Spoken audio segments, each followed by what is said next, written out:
In August of 2013, 19-year-old college student Bryce Laspisa vanished under circumstances so strange, so unnerving, that even seasoned investigators still struggle to explain what happened.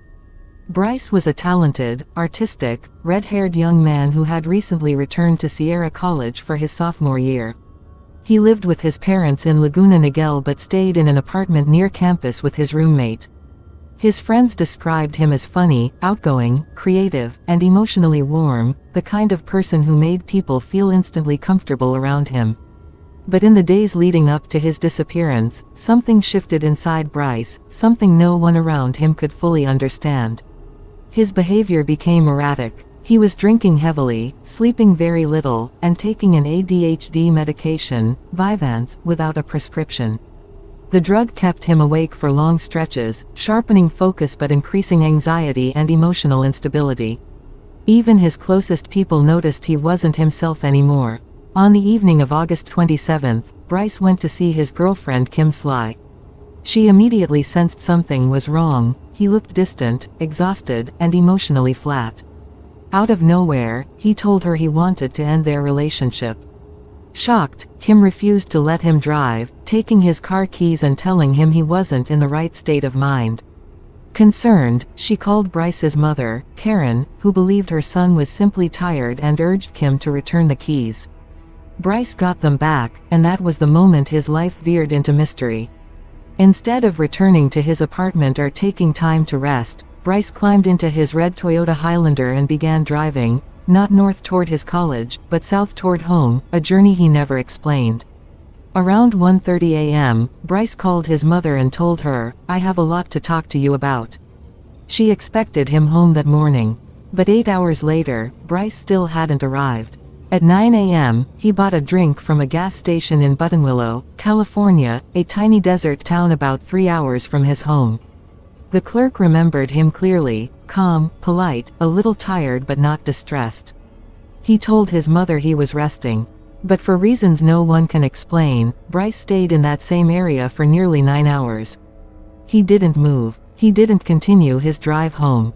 He simply sat there, parked in the middle of nowhere. Eventually, Bryce's parents became worried and called the same gas station clerk, who kindly agreed to check on him. When the clerk found Bryce, he seemed lucid, cooperative, and said he would continue driving home. But instead, Bryce drove just a short distance and stopped again. When his parents called repeatedly, he ignored most calls, answering just once, telling them he was fine. That night, nearly 24 hours after he'd left Kim's apartment, Bryce made his final call to his mother. It was 11 p.m. He told her, "I'm driving home now." It should have taken him only 2 hours. But Bryce never walked through his parents' door. Instead, sometime after that call, he drove past his exit and entered the remote area surrounding Castaic Lake, a rugged, empty region of steep hills and dark water. At some point before dawn, he drove up a small access road near Lake Hughes, turned toward a 25-foot ravine, pressed the accelerator, and launched his car off the embankment. The crash was violent, enough to shatter the back window, but the window wasn't shattered by the force of the crash alone. It was broken from the inside. Police believe Bryce kicked his way out. At 5:30 a.m., workers found the crashed car and called law enforcement. When deputies arrived, they discovered Bryce's wallet, his phone, his laptop, and all his belongings neatly placed inside the vehicle. There were a few drops of blood near the driver's seat, but nothing significant. Footprints led away from the crash site toward the lake, but after a short distance, the trail disappeared. Dogs tracked his scent to a nearby truck stop, and then it abruptly ended. No body, no clothes, no struggle, no direction. It was as if Bryce simply walked into the early morning darkness and evaporated. Search teams combed the lake with divers and sonar equipment.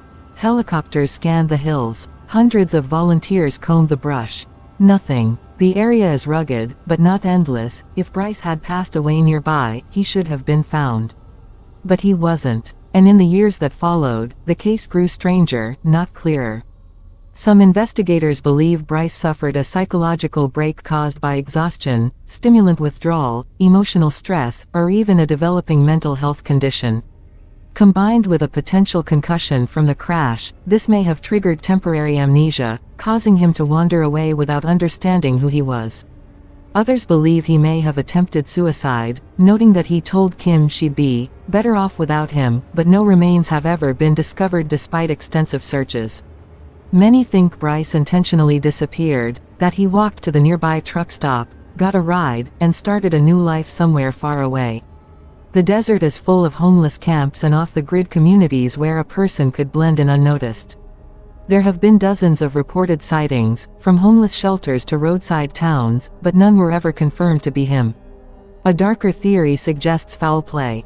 The sudden disappearance of the scent trail, the remote location, and the abandoned car have led some to believe Bryce may have encountered someone or been picked up by the wrong person. But again, no evidence confirms it. 12 years later, Bryce's parents, Mike and Karen, continue to hold out hope that their son is alive. They maintain a dedicated page, release age-progressed images, and keep his story alive in hopes that one day Bryce will return, or someone will recognize him. What happened during those long hours Bryce sat in Buttonwillow? Why did he drive past his home into the wilderness of Castaic Lake? Why did he accelerate off a cliff, survive, escape the vehicle, and vanish forever? Where did Bryce go after stepping away from his crashed SUV? And the biggest question of all, did Bryce choose to disappear, or did something take him? To this day, the disappearance of Bryce Laspisa remains one of California's most haunting missing persons mysteries, a story without an ending, a young man without a trace, and a family still waiting for the knock on the door that could finally bring him home.